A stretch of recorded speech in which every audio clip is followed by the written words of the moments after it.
The strip string method in Python removes characters from both sides of the string the method is called on. By default, strip removes any space characters from both sides of the string. That means strip removes stuff like regular spaces, tab characters, and newline characters, as well as other space characters.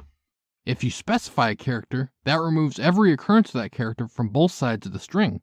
In this case, potato sandwiched with Q's becomes just potato. If you specify multiple characters to strip, the result becomes quite interesting.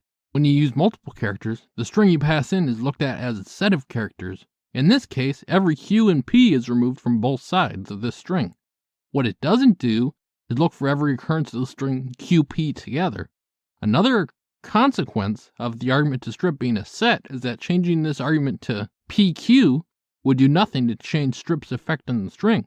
It just matters that the characters are there, not the order they appear in.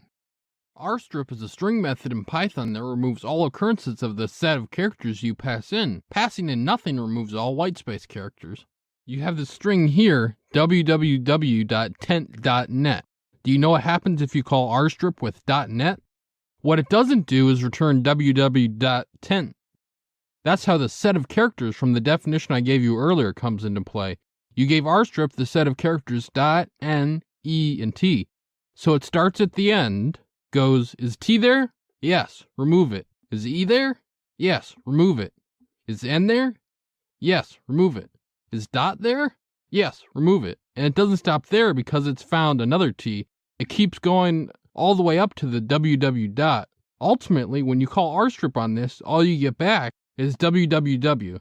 If you want to literally just remove the string .net from the end of this string, you can use the remove suffix method. Like and subscribe to learn more.